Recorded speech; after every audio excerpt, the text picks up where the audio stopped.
তুমি তাকায় দেখো আমি একটা জান্নাতের বাগানের ভিতরে আল্লাহ আমার স্থান দিয়েছে।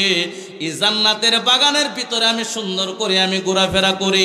এটার ভিতরে তুমি জান্নাতের বাগানে ঘোরাফেরা করার পরেও তোমার মনটা ভালো না কেন আমি জানতে চাই। জান্নাতে গেলে তো মন ভালো না হওয়ার কারণ নাই, কথা বলেন ঠিক না বেঠিক? এখন তোমার মনটা বেজার কেন জান্নাতে যাওয়ার পর? আব্দুল্লাহ ইবনে মুবারক ডাক দিয়ে বলে, এ বন্ধু আমার মনটা এই কারণে বেজার হয়ে গেছে। আমার আল্লাহ রাব্বুল আলামিন যখন জান্নাতের বাগানের ভিতরে ঢুকাইছে,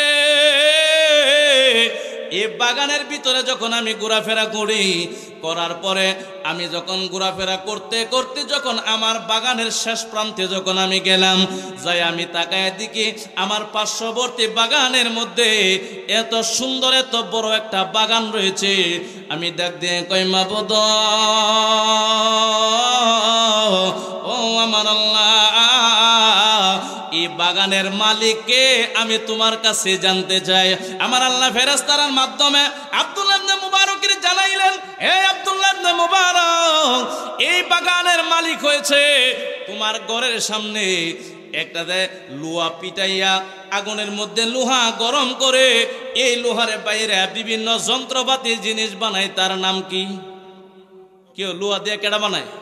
কামার। তোমার ঘরের সামনে একটা কামারে যে লোহা পিটাইয়া বিভিন্ন জিনিস বানায়, যন্ত্রপাতি বানায়। আব্দুল্লাহ ইবনে মুবারক, তোমার সাইডে বড় বাগানের মালিক ওই কামারের আমি আল্লাহ দান করছি। জোরে বলেন সুবহানাল্লাহ। আব্দুল্লাহ ইবনে মুবারক এবার ডাক দিয়ে বলে, আল্লাহ ব্যাপার কি? আমারে তুমি এত ছোট একটা জান্নাতের বাগানের ভিতরে আল্লাহ তুমি ঘোরাফেরা দিলা, আর বাজারের কামারের আল্লাহ তুমি এত বড় বিশাল বড় একটা জান্নাতের বাগানের মালিক আল্লাহ তুমি বানাইলা, কারণ কি? আমার আল্লাহ কয় কারণটা তোমার কাছে খুলে বলবো। এই কথা বলার সাথে সাথে এই আব্দুল্লাহ ইবনে মুবারকের যে বন্ধু স্বপ্নে দেখছে, ঘুম যখন ভেঙে যায়, এবার কারণটা নিজে উনি জানে না। উনি দৌড়ায় চলে গেছে ওই কামারের বিবির কাছে যায়া ঘরের দরজার সামনে দাঁড়াইয়া ডাক দিয়ে বলে, কামারের বিবিরে, জানতে চাই তোমার স্বামী দুনিয়ার জমিনে থাকতে এমন কোন নেক আমল করেছে যে আমলের কারণে আমার আল্লাহ রাব্বুল আলামিন আব্দুল্লাহ ইবনে মুবারকের চাইতে বড় জান্নাতের মালিক তোমার স্বামীরে বানাইছে। জোরে বলেন সুবহানাল্লাহ। হযরতে জুনাইদ বাগদাদী রহমাতুল্লাহ আলাইহি আল্লাহর একজন ওলি, যিনার নাম কম বেশি মুসলমান হিসাবে আমরা জানি কি জানি না? আওয়াজ করে কোন জানি কি জানি না? জুনাইদ বাগদাদী একজন আল্লাহর ওলি। উনি বাগদাদ শরীফে ভ্রমণ করার জন্য গেছে। তো উনি ধন সম্পত্তি প্রাথমিক জীবনে তেমন একটা ছিল না, একেবারে অল্প। একদিন আল্লাহর মসজিদে ঢুকলেন, নামাজ পড়ে, আসরের নামাজ পড়ে মসজিদ থেকে উনি বাইর হলেন। হওয়ার পরে দেখছেন যে একটা মানুষ হাতের মধ্যে স্বর্ণ লাগাইছে, দুই হাতের মধ্যে স্বর্ণের বিশাল বিশাল বড়, আমরা দেশে যে ব্যাসলাইট বলা হয়, অনেক ছেলেরা পরে রূপা, স্বর্ণ তো পুরুষের জন্য জায়েজ নেই, এরকম ভাবে পরে স্বর্ণের বিশাল বিশাল ব্যাসলাইট লাগাইয়া আরেকজনের সাথে গল্প করে যে আল্লাহ রাব্বুল আলামিন আমার এত মালিক বানাইছে রে, আমার হাতের যে স্বর্ণটা দেখতেছো এটার মধ্যে অনেক দূর স্বর্ণ আছে, এটা দেখতেছেন। পায়ের মধ্যে দেখে স্বর্ণের জুতা পরে একটা মানুষ মসজিদ থেকে বাইর হইছে। হযরতে জুনাইদ বাগদাদী রহমাতুল্লাহ আলাইহি আল্লাহরে ডাক, এই জিনিসটা দেখে আল্লাহরে ডাক, দেখো আল্লাহ এই মানুষটারে এত ধনী বানাইলেন, আল্লাহ আমারে আল্লাহ আপনি এত সম্পদের মালিক কেন বানাইলেন না? জোরে বলে সুবহানাল্লাহ।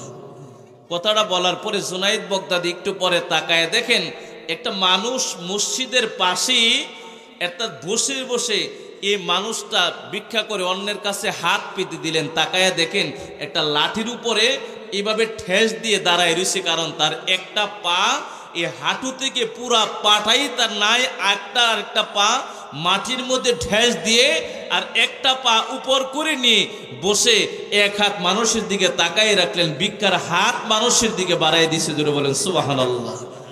কাহিনীটা দেখে বাজান আমার, বন্ধুরা আমার, আল্লাহর ওলি হযরতে জুনাইদ বাগদাদী রাদিয়াল্লাহু তাআলা আনহু দৌড় মারলেন মসজিদের ভিতরে, যায়া আল্লাহর দরবারে যায়া সিজদার মধ্যে পড়ে গেলেন। জোরে বলে সুবহানাল্লাহ। জুনাইদ বাগদাদী সিজদার মধ্যে পড়ে আমার আল্লাহ রাব্বুল আলামিনের ডাক দিয়ে কয়, মাবুদ ও আমার আল্লাহ, আমি আমার মন দিয়ে, আমি আমার অন্তর দিয়ে আল্লাহ তোমার দরবারে আমি সম্পদ চাইলাম। আল্লাহ চায় যদি আমি জুনায়েদ বাগদাদির যদি এটা যদি অসুন্দর হয়ে যায়, আমার মনে হয় এটা তোমার সাথে আল্লাহ আমার বেয়াদবি হয়ে গেছে। আল্লাহ রে, আগে যদি আমি ওই ভিখারিরা দেখতাম, তোমার দরবারে সম্পদ চাইতাম তো দূরের কথা, আমি জুনায়েদ বাগদাদি তোমার দরবারে সম্পদের আশাও করতাম না। জোরে বলেন সুবহানাল্লাহ।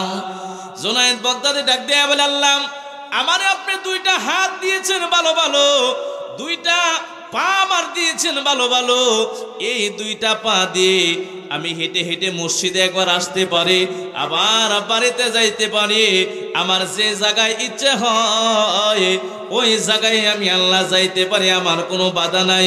অন্যের কাছে তো আমার হাতও পাতা লাগে না, হাত পাতা লাগে না, এমন অবস্থা আমার হয়ে যায়। জুনায়েদ বাগদাদি ডাক দিয়ে বলে, মাবুদ ও আমার আল্লাহ,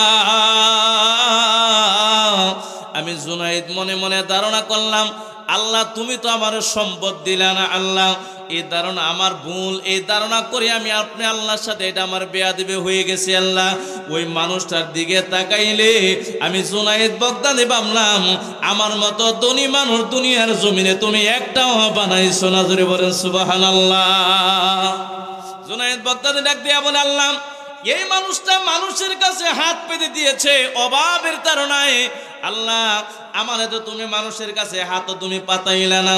মানুষটা একটা ঠ্যাং মাটির মধ্যে দিয়ে আরেকটা ঠ্যাং এমন ভাবে উৎসাহ করে দাঁড়ায় রয়েছে, অর্ধেকটা ঠ্যাং তার পড়ে গেছে, তার ঠ্যাং নাই। এমন অবস্থায় তারে তুমি আল্লাহ রাখলা। আল্লাহ রাব্বুল আলামিন আমারে তো তুমি দুইটা ঠ্যাঙে তুমি আল্লাহ ভালো করে দিলা, দুইটা হাতও আমার ভালো আছে। আল্লাহ তোমার দরবারে সেজদায় পড়লাম, আমার বেয়াদবি মাফ করো, আমার জীবনে তোমার কাছে আর সম্পদের আশা করতাম না। জোরে বলেন সুবহানাল্লাহ। জুনায়েদ বাগদাদি কই, এই পৃথিবীতে যার দুইটা হাত ভালো আছে, যার দুইটা পা ভালো আছে, এক কথায় যার শরীরটা সুস্থ আছে, তার চাইতে ধনী মানুষ খোদার সৃষ্টি জগতে কেউই নাই। জোরে বলে সুবহানাল্লাহ। পৃথিবীতে মানুষ এরকম আছে না, সম্পদের মালিক অনেক, বিশাল বিশাল সম্পদের মালিক, তো ডাক্তারে কইছে পৃথিবীর সব খাবার আপনার বন্ধ, শুধু যাও খাইতে হইব। আছে না নাই? আওয়াজ করে কোন আছে না নাই? বসুন উপরে, বসুন, আইন জায়গা আছে উপরে। সব খাবার ঠিক আছে, সব বন্ধ, আপনারা নরম নরম খাবার খাইতে হইব। এরকম অনেক মানুষ আছে মনে মনে কই, আল্লাহ ব্যাংকে আমার কয়েক হাজার কোটি টাকা, সম্পদের অভাব নাই, ব্যাংক ব্যালেন্সের অভাব নাই, বিল্ডিং ইমারতের কোনো অভাব নাই, এত কিছু থাকার পরেও আল্লাহ আমারে বলে মাত্র তুমি যাও খাইতে হবে, নরম খাবার খায়, সব বলে আপনি আপনা দিয়েছেন। আল্লাহ রাব্বুল আলামিন ডাক দিয়ে কই, ও পৃথিবীর মানুষ, এই কাজগুলো করে কেন?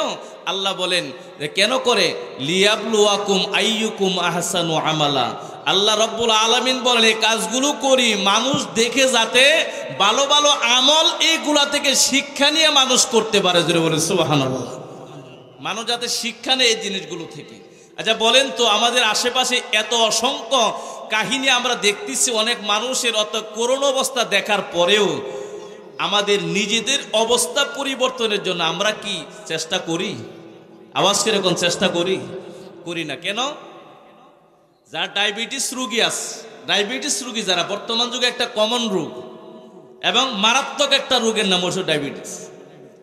ডায়াবেটিস রোগের হসপিটালে নরসিংদী যাওয়ার পর একটা বই দেয় যারা ডায়াবেটিস ধরা পড়ছে। বই দিয়ে কি বলে, সকালে 2টা পাতলা রুটি, রাতে 2টা পাতলা রুটি, দুপুরে 1 কাপ ভাত খাইতে হবে। এটা হলো খাবারের ম্যানুয়াল। 11টার দিকে আবার যে বিস্কিটের মধ্যে চিনি নাই, সুগার ফ্রি, এমন একটা বিস্কিট খাইতে হবে, খাইয়া আপনার জীবনটা অতিবাহিত করেন। এই যে প্রেসক্রিপশনটা সুন্দর করে, সব বসেন, জায়গা আছে সামনে, এই প্রেসক্রিপশন পায়া ডায়াবেটিস রোগী যিনি আছেন উনি বাড়িতে আইসা আগে অন্য কথা চিন্তা পরে করে, ডায়াবেটিস ডাক্তাররা যে প্রেসক্রিপশন দিছে, বইটা দিয়ে দিছে, বাড়িতে আইসা বইসা আগে বইটা মুখস্থ করে যে কোন সময় কি খাইতে হবে আর কোন সময় কি করতে হবে। কথা বলেন ঠিক না বেঠি? আওয়াজ করে কোন ঠিক না বেঠি? আমি জানতে চাই দুনিয়াতে একটা রোগের কারণে, রোগ দেওয়ার মালিক আল্লাহ, ভালো করার মালিকও। আওয়াজ করে কোন ঠিক না বেঠি? এই পৃথিবীতে যত ছোট রোগ হোক আর বড় রোগই হোক, ডাক্তারের কোনো ক্ষমতা নাই যে আপনার রোগটা ভালো করে দিবে। ক্ষমতা আল্লাহ রাব্বুল আলামিন দেয়। তবে ডাক্তার, ঔষধ এগুলো হতো একটা উসিলা মাত্র। উসিলার মাধ্যমে আল্লাহ রাব্বুল আলামিন ভালো করেন।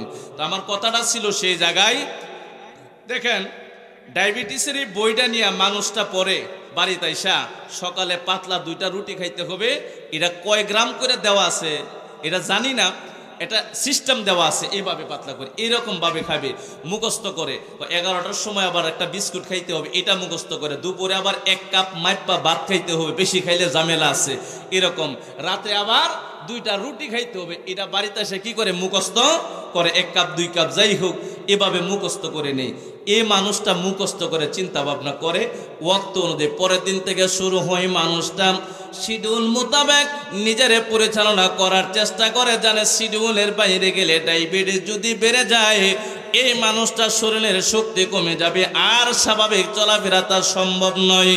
এমনভাবে সকালের টাইম যখন হয়ে যায়, ঘুম থেকে জাগ্রত হয়ে যায়, ঘুম থেকে ওইটা রাস্তার মধ্যে বিশাল বিশাল ভাবে 1 কিলোমিটার 2 কিলোমিটার হাঁটতে থাকে। আগে কিন্তু হাঁটতো না, ঠিক না ঠিক? এখন হাঁটে। আমার আল্লাহ রাব্বুল আলামিন ডাক দিয়ে কয়, এ পৃথিবীর মানুষেরা রে, উজিলা বলে রে বাবারা, কবির মনোযোগ। আমার আল্লাহ রাব্বুল আলামিন ডাক দিয়ে কয়, বান্দারা রে,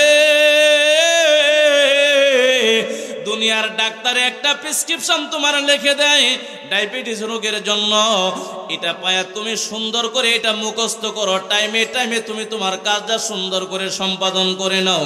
তোমার কাজের মধ্যে তুমি কোনো ভুল করো না, তোমার কাজের মধ্যে কোনো তুমি মিস্টেক করো না, তোমার কাজটা তুমি কোনোদিন বাদ দেয় নাই। আমার আল্লাহ ডাক দিয়ে বলে, পৃথিবীর মানুষেরা রে, দুনিয়ার একটা ডাক্তারে তোমার শিডিউল বানায় দিলে, এই ডাক্তারের শিডিউল মোতাবেক নিজেরে বাঁচানোর জন্য তুমি যদি এত চেষ্টা করো, এত সাধনা করো, টাইম টু টাইম যদি তুমি কাজগুলো করে যাও, তাহলে যে আল্লাহ রাব্বুল আলামিন তোমার রোগ ভালো করতে পারে, যে আল্লাহ তোমার সুস্থ রাখতে পারে, ওই আল্লাহ দৈনিক তোমার 5 বার শিডিউল বানায় দিয়েছে। ওই আল্লাহ শিডিউল মতো তুমি কেন জীবন চালাও না? জোরে বলেন সুবহানাল্লাহ। কথা বলেন ঠিক না বেশি?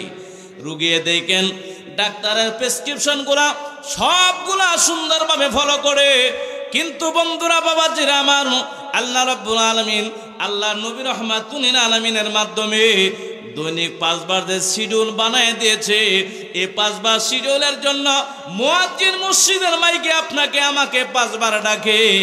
হাতরা তুলে আমরা দেখাইতে পারবো না, বেশি সংখ্যক মানুষ আমরা আছে 5 বার মসজিদে মুয়াজ্জিনের ডাকে সারা দে, এই হাত তুলে কিন্তু বেশি মানুষ আমরা দেখাইতে পারবো না। কথা বলেন ঠিক না বেঠি? আছে না নাই? আজকের ইন্টারভিউ যদি নেই, যে আজকে ফজর গেল, জোহর গেল, আসর গেল, মাগরিব এসে গেল, আজকে 5 ওয়াক্ত হইছে, হাত তুলে যদি দেখায় 5 বার গেছেন কে? এই ইন্টারভিউ নিলে তো মনে করে অনেকে আমরা ফেল হইয়াম, ঠিক না বেঠি? কথা বলেন ঠিক না বেঠি? অথচ কারবারটা কি দেখেন, দুনিয়ার ডাক্তারের প্রেসক্রিপশন যদি নিজের বাঁচানোর জন্য যদি আপনি এমন ভাবে ফলো করতে পারেন, আল্লাহ রাব্বুল আলামিন ডাক দিয়ে কয়ে, বান্দারে, তুমি যদি এমন ভাবে সুন্দর করে দুনিয়ার ডাক্তারের ফর্মুলা তুমি যদি এমন ভাবে ফলো করো, আমি আল্লাহ রাব্বুল আলামিন তোমারে জানায়া দিলাম, কুল্লু নাফসিন যায়িকাতুল মাউত। আল্লাহ রাব্বুল আলামিন ডাক দিয়ে বলে, বান্দা, দুনিয়ার জমিনে আমি আল্লাহ রাব্বুল আলামিন তোমারে পাঠাইলাম, আমি তোমারে দুনিয়াতে পাঠিয়ে দিয়েছি, পাঠায় চিরকাল তুমি দুনিয়ার জমিনে থাকতে পারবে না। চিরকাল এই দুনিয়ার জমিনে থাকার জায়গা নয়। এই দুনিয়ার জমিনে তুমি 60 বছর বাঁচবা, 80 বছর বাঁচবা, 100 বছর হয়, 200 বছর হয়, 300 বছর, 400, 500 বছর হয়ে যায়। এমনি ভাবে যাইতে যাইতে 1000 বছর দুনিয়াতে হায়াত পাইছিল হযরতে আদম আলাইহিস সালাম, উনিও দুনিয়ার জমিনে থাকতে পারে নাই। আল্লাহর ডাকে সারা দিয়ে পরকালের জমিনে পারে জমিয়েছে। জোরে বলেন সুবহানাল্লাহ। বন্ধুরা আমার, গভীর মনোযোগ। 1000 বছর আদম আলাইহিস সালাম এই দুনিয়ার জিন্দেগির জমিনে এই জিন্দেগি কাটায় গেলেন, দুনিয়ার জমিন থেকে যদি বিদায় নিতে হয়, আমি জানতে চাই আমরা 50, 60, 70, 80 যাই বলেন, একদিন রব্বুল আলামিনের দরবারে ডাকে সারা দিয়ে আল্লাহর দরবারে হাজিরা দিতে হবে কি হবে না? আওয়াজ দিয়ে কোনো হবে কি হবে না? কার যে কোন সময় হয়ে যাবে আপনি আমি কেউ হয়ে জানি না, কোন সময় না জানি মসজিদের মাইকে আমাদের এলান হয়ে যায়। এই কারণে কবি বলেন, একদিন তোমারি নাম মসজিদে হবে এলান, একদিন তোমারি নাম মসজিদে হবে এলান। তৈরি থেকো, তৈরি রেখো কবরের মাল সামান, একদিন তোমার নাম মসজিদে হবে এলান। হতে পারে কি পারে না? আওয়াজ করে কোন পারে কি পারে না? বন্ধুরা, বাবাজিরা আমার, কোন সময় মৃত্যুর পরোয়ানা কার কোন সময় হাজির হয়ে যায় কেউই আমরা জানি না। এই কারণে আল্লাহ রাব্বুল আলামিন কুরআনুল কারীমের মধ্যে ফরমান, আইনামা তাকুনু ইউদরিকুমুল মাউত ওয়ালাউ কুনতুম ফি বুরুজিম মুশাইয়াদা।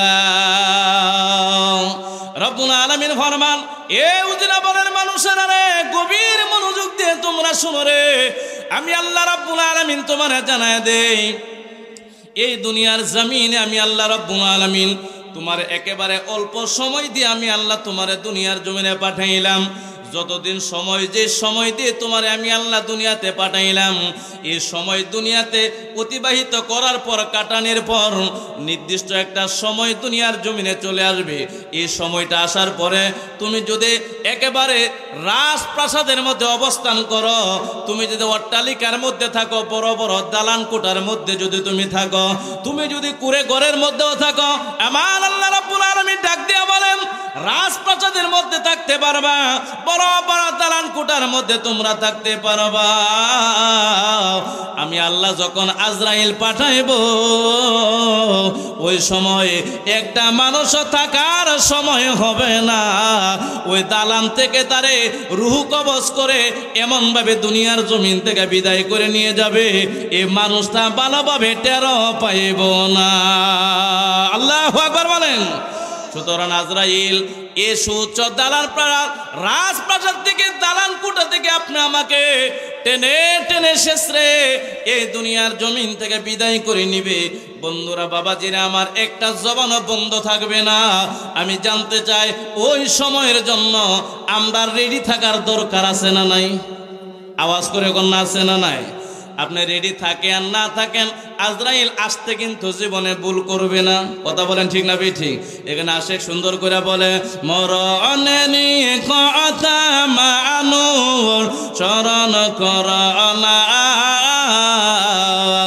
আজরাইল আসিলে কারো কৈফত চলবে না। মরণে কথা মানুষ শরণ কর না,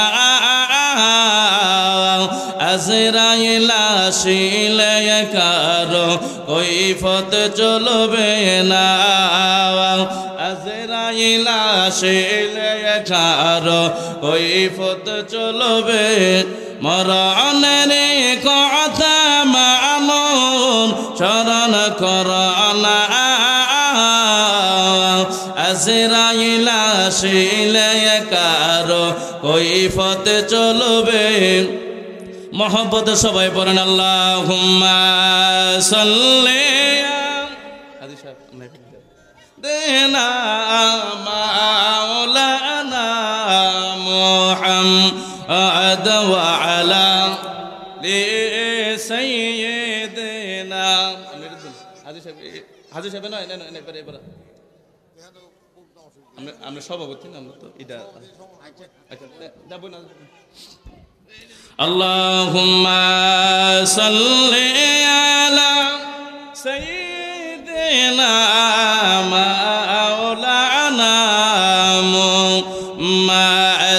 وعلى لسيدنا مولانا নবী গো আপনার ভালোবাসায় আল্লাহর ওলি হওয়া যায় নবী গো আপনার ভালোবাসায় আল্লাহর দিদার পাওয়া যায় আল্লাহুম্মা সাল্লি জবান খুলেন মাওলানা মুহাম্মদ ওয়া আলা লি সাইয়্যিদিনা মাওলানা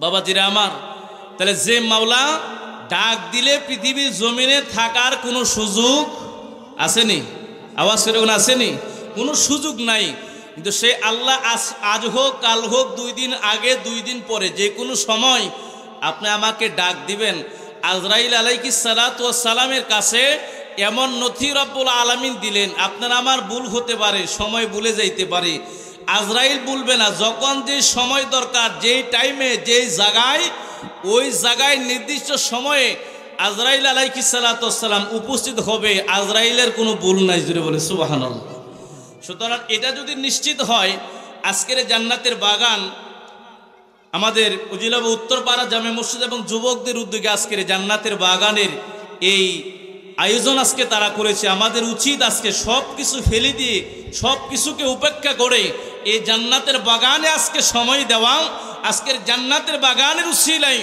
রব্বুল আলামিন অত্র এলাকার সমস্ত মুর্দাগানের কবরে আযাবকে আল্লাহ পাক মাফ করে দিবেন ধরে বলে সুবহানাল্লাহ সুতরাং যে মালিক ও মৌলাম আমাদেরকে হায়াতে তৈবা নসিব করলেন সেই মালিকের পাগল আপনার আমার দুনিয়ার জমিনে হায়াতে জিন্দেগি থাকার সময়ই আল্লাহ রাব্বুল আলামিনের মালিকের পাগল হওয়ার দরকার আছে না নাই আওয়াজ করে আছে না নাই মালিকের যদি পাগল হতে পারেন এই মালিক আপনাকে প্রতিদান দিবে আমরা দুনিয়ার সম্পদের পাগল নই বরং মালিকের পাগল কিভাবে হওয়া যায় এইটা আমাদের আপনাকে আমাকে বুঝতে হবে কারণ দেখেন সুলতান মাহমুদ গজনবী রহমাতুল্লাহ আলাই ভারতীয় উপমহাদেশের মধ্যে একজন বীর ছিলেন যিনি 17 বার এ ভারতীয় উপমহাদেশে যুদ্ধ করছেন করে 17 বারই বিজয় লাভ করছেন সিপাহ সালাহ হিসাবে একমাত্র ভারতীয় বীর হিসেবে ওনাকে বলা হয় 17 বার যুদ্ধ করে 17 বার জয় লাভ করছে বলে সুবহানাল্লাহ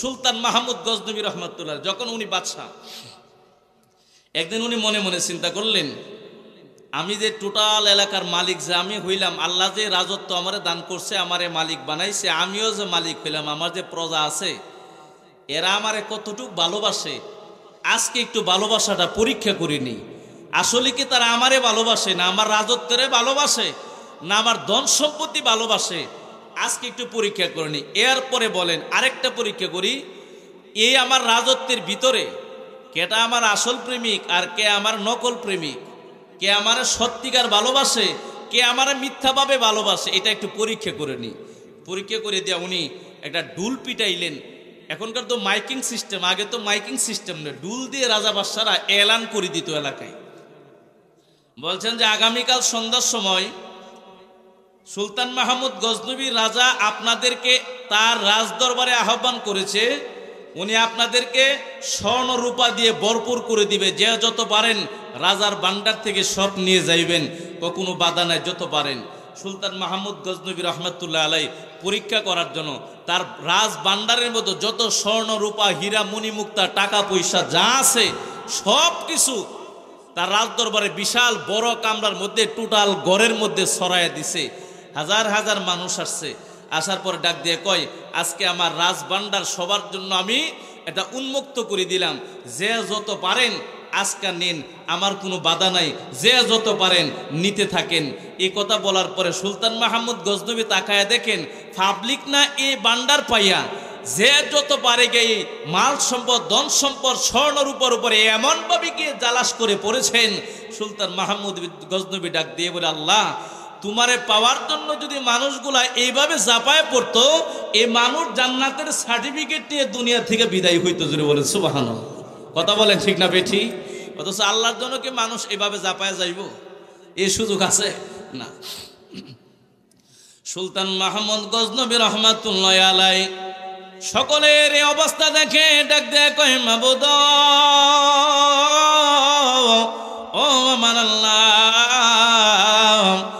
দুনিয়ার জমিনের ক্ষণস্থায়ী জিন্দেগির মধ্যে আল্লাহ আমার সম্পদগুলা মাত্র দুনিয়াতে ছড়ায়া দিলাম আল্লাহ।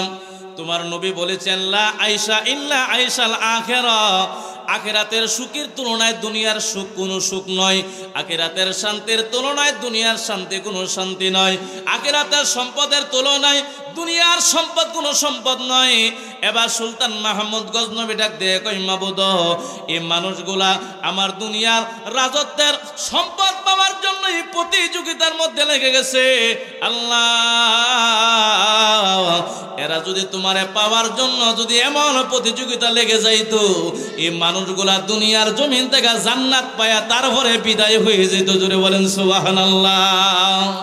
সুলতান মাহমুদ গজনবী রহমাতুল্লাহ আলাইহি সবাইরে এই সম্পদ নেওয়ার জন্য এই কাজের মধ্যে লাগায় দিয়ে উনি গুড়ার উপর সওয়ার হইয়া গুড়া উনি ছাইরা দিলেন।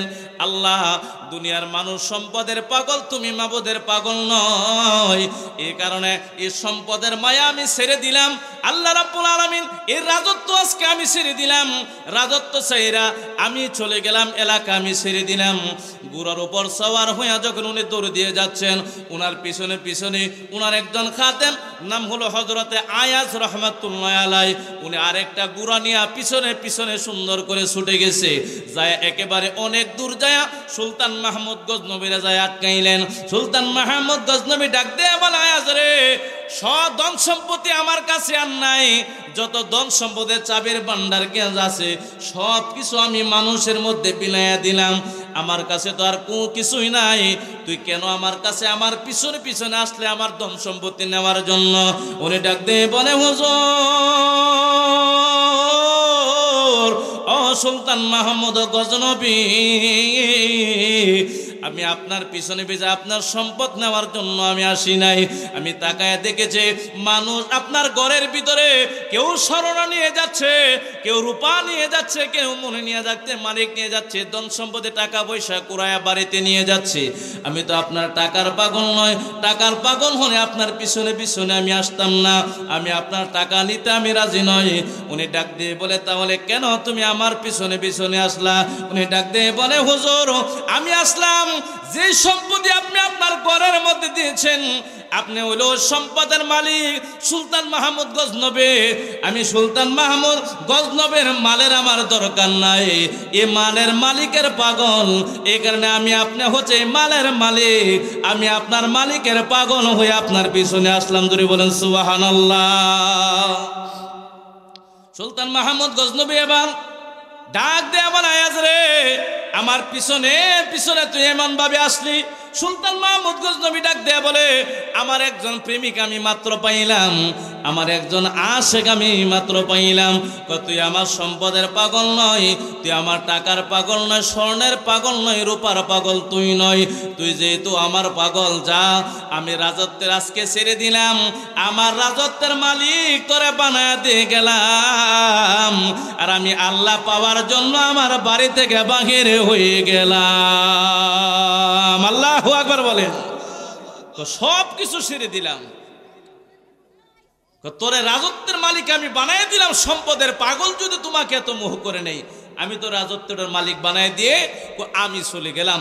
এই সব কিছু ছেড়ে তার রাজত্বের মালিক তারে বানায় দিয়ে সুলতান মাহমুদ গজনবী রহমাতুল্লাহ আলাইহি এলাকা সালনের রাজত্ব ছেড়ে দিলেন। এবার সুলতান মাহমুদ গজনবী ডাক দিয়ে বলে, হাজার হাজার আমার প্রজা ছিল, হাজার হাজার আমার নাগরিক ছিল, আমার প্রেমিক পাইলাম মাত্র একজন। ধরে বলে সুবহানাল্লাহ। কয়জন? আওয়াজ করে কোন মাত্র কয়জন? একজন। দেখেন কিয়ামতের ময়দান যেদিন কায়েম হয়ে যাবে, এই যে মানুষ হাজার হাজার মানুষ হাসরের ময়দানে উপস্থিত হবে, উপস্থিত হওয়ার পর আল্লাহর যে নেককার বান্দাগুলো আছে তারা ডাক দিয়ে কয়, মাবুদ দুনিয়ার জমিনে আল্লাহ এত কষ্ট করে তুমি মাওলার ইবাদত করলাম, তুমি মাওলার রাজি রাজামন্দি হাসিল করে দুনিয়ার জমিন থেকে বিদায় হইলাম। আল্লাহ হাসরের ময়দানে মানুষের শরীরের সাথে মানুষের শরীরগুলো লেগে যাবে, আল্লাহ এই যন্ত্রণা তো আমাদের সহ্য হচ্ছে না, আমাদেরকে জাগা আল্লাহ আপনি একটু বাড়ায়া দেন, জোরে বলেন সুবহানাল্লাহ।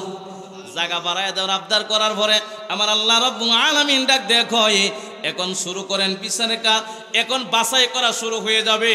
জান্নাতি মানুষগুলো যারা হিসাব হবে, যাদের ঈমান যাদের আছে তারা হাসরের ময়দানে থাকবে, আর যাদের ঈমান নাই তারা হাসরের জমিন থেকে তারারে নিয়ে জাহান্নামের মধ্যে ঢেলে ঢেলে তারারে ফালানো হবে, জোরে বলেন নাউজুবিল্লাহ।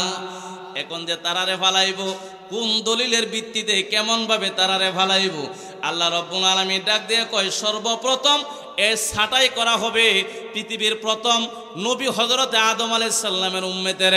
আদম আলাইহিস সালামের উম্মতের বেলায় আমার নবী ডাক দিয়ে কয়, ও সাহাবীরা রে তোমরা শুনে নাও, তখন যখন ছাঁটাই শুরু হবে, ঈমান যখন পরীক্ষা হবে, জান্নাতি মানুষ যখন পরীক্ষা হয়ে যাবে, এই মুহূর্তে তালাশ করে দেখা হবে 1000-এর মধ্যে একজন যাবে জান্নাতে, আর 999 জন যাবে জাহান্নামে।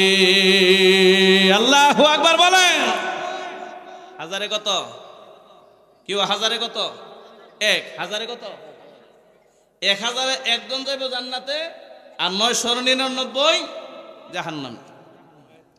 আচ্ছা বলেন তো, এই হিসাব যদি আমরা আমাদের মধ্যে ধরি, লাগেন 1000-এর মধ্যে একজন যদি জান্নাতে আর 999 যদি জাহান্নামে যায়, আজকে মাহফিলে আওয়ার আরো কোনো দরকার আছে? কেউ আওয়ার দরকার আছে আরো কোনো? 1000 মানুষ হলে 999 যাইব, বা একজন যাইব, মানে কেডা যে যাইব এটার কিন্তু খবর নাই, ঠিক না? আসেনি? কেউ আছে? এটা খবর আছে? কেউ কোনো খবর নাই, এটা খবর নাই। কারণ কারে যে আল্লাহ কোন উসিলায় আল্লাহ রাব্বুল আলামিন এটা কবুল করে কেউই জানে না। আব্দুল্লাহ ইবনে মুবারক আল্লাহর একজন বড় মাকামের, আল্লাহর বড় মাকামের একজন ওলি ছিলেন।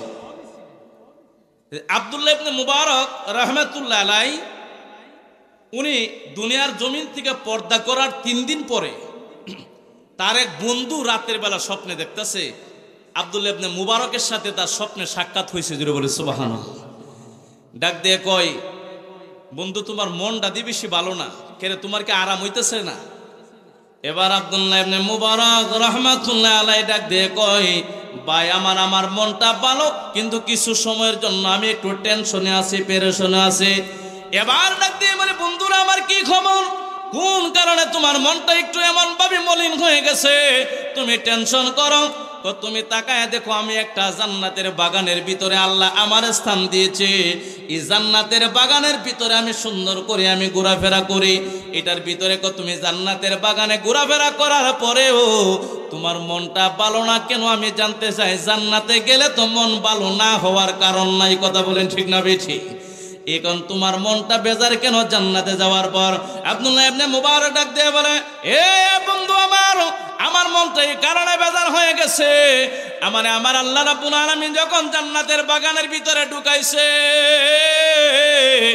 এই বাগানের ভিতরে যখন আমি ঘোরাফেরা করি, করার পরে আমি যখন ঘোরাফেরা করতে করতে যখন আমার বাগানের শেষ প্রান্তে যখন আমি গেলাম, যাই আমি তাকায় দিকে আমার পার্শ্ববর্তী বাগানের মধ্যে এত সুন্দর এত বড় একটা বাগান রয়েছে। আমি ডাক দিয়ে কই, মাবুদ ও আমার আল্লাহ, এই বাগানের মালিককে আমি তোমার কাছে জানতে চাই। আমার আল্লাহ ফেরেশতার মাধ্যমে আব্দুল্লাহ ইবনে মুবারকের জানাইলেন, হে আব্দুল্লাহ ইবনে মুবারক, এই বাগানের মালিক হয়েছে তোমার ঘরের সামনে একটা লোহা পিটাইয়া আগুনের মধ্যে লোহা গরম করে এই লোহার বাইরে বিভিন্ন যন্ত্রপাতি জিনিস বানায়, তার নাম কি? কেউ লোহা দিয়ে কেডা বানায়? কামার। তোমার ঘরের সামনে একটা কামারে যে লোহা পিটাইয়া বিভিন্ন জিনিস বানায়, যন্ত্রপাতি বানায়। আব্দুল্লাহ ইবনে মুবারক, তোমার সাইডে বড় বাগানের মালিক ওই কামারের আমি আল্লাহ দান করছি, জোরে বলেন সুবহানাল্লাহ। আব্দুল্লাহ ইবনে মুবারক এবার ডাক দিয়ে বলে, আল্লাহ ব্যাপার কি? আমারে তুমি এত ছোট একটা জান্নাতের বাগানের ভিতরে আল্লাহ তুমি ঘোরাফেরা দিলা, আর বাজারের কামারের আল্লাহ তুমি এত বড় বিশাল বড় একটা জান্নাতের বাগানের মালিক আল্লাহ তুমি বানাইলা কারণ কি? আমার আল্লাহ কয় কারণটা তোমার কাছে খুলে বলবো। এই কথা বলার সাথে সাথে এই আব্দুল্লাহ ইবনে মুবারকের যে বন্ধু স্বপ্নে দেখছে ঘুম যখন ভেঙে যায়, এবার কারণটা নিজে উনি জানে না। উনি দৌড়ায় চলে গেছে ওই কামারের বিবির কাছে যায়া ঘরের দরজার সামনে দাঁড়াইয়া ডাক দিয়ে বলে, কামারের বিবিরে, জানতে চায় তোমার স্বামী দুনিয়ার জমিনে থাকতে এমন কোন নেক আমল করেছে যে আমলের কারণে আমার আল্লাহ রাব্বুল আলামিন আব্দুল্লাহ ইবনে মুবারকের চাইতে বড় জান্নাতের মালিক তোমার স্বামীরে বানাইছে। জোরে বলেন সুবহানাল্লাহ। কথা বলেন ঠিক না ঠিক? কোন কারণে বানাইছে? বিবি ডাক দিয়ে বলে, এ মুসাফির আল্লাহর বান্দা, আমার স্বামী তেমন কিছু আমল আমার কাছে চোখে ধরা পড়ে নাই, এমন কোনো বিশাল বিশাল কোনো আমল আমার ধরা পড়ে নাই। কোন না হলে তোমার স্বামীরে আব্দুল্লাহ ইবনে মুবারকের মতো জবরদস্ত আল্লাহর ওলির সাথে এত বড় জান্নাত তোমার স্বামীরে আমার আল্লাহ দান করেছে কেমনে? আমি জানতে চাই কি এমন তোমার করতো? আমার স্বামী তেমন কোনো বড় আমল নাই।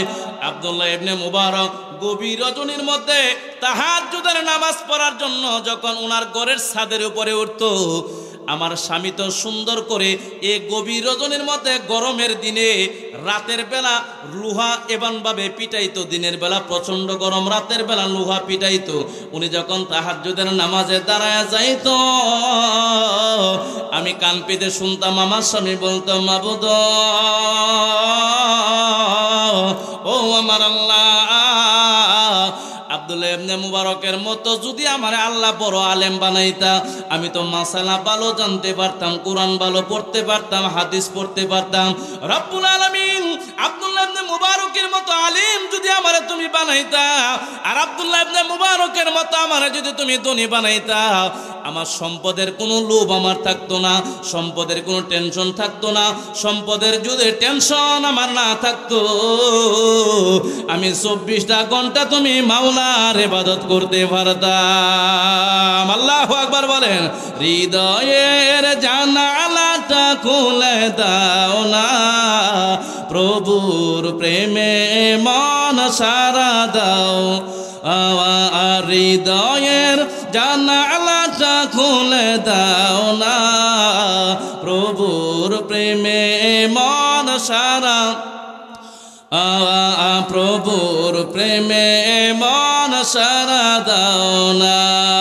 আল্লাহুম্মা সাল্লি সাইয়্যিদিনা মাওলানা মুহাম্মাদ ওয়া আলা আলি সাইয়্যিদিনা মাওলানা মুহাম্মাদ। আল্লাহুম্মা সাল্লি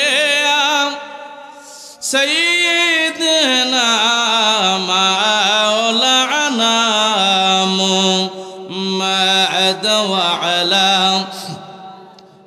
সাইয়্যিদিনা মাওলানা। আল্লাহ তুমি দয়া করো, নসিব করো মদিনা, নবীজিকে না দেখাইয়া মরণ মোদের দিও না। আল্লাহুম্মা সাল্লি আলা সাইয়্যিদিনা মাওলানা মুহাম্মাদ ওয়া আলা সাইয়্যিদিনা মাওলানা। আমার গভীর মনোযোগ।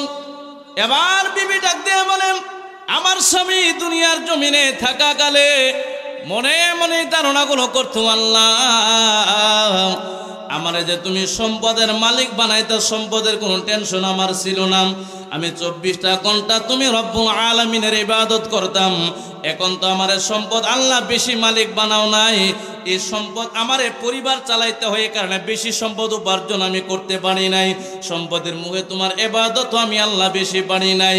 এবার ডাক দেখো, আল্লাহ আলেমও বানাইলা না। কিন্তু আমার আফসোস হয়, আলেম যদি আমারে বানাইতা, আব্দুল্লাহ ইবনে মুবারক গভীর রজনীর মধ্যে যেমন তাহাজ্জুদের নামাজ আদায় করে, আল্লাহ সম্পদের টেনশন না থাকলে আমিও তো প্রত্যেক রজনীর মধ্যে এমন ভাবে তাহাজ্জুদের নামাজ আমি আদায় করতে পারতাম। জোরে বলেন সুবহানাল্লাহ।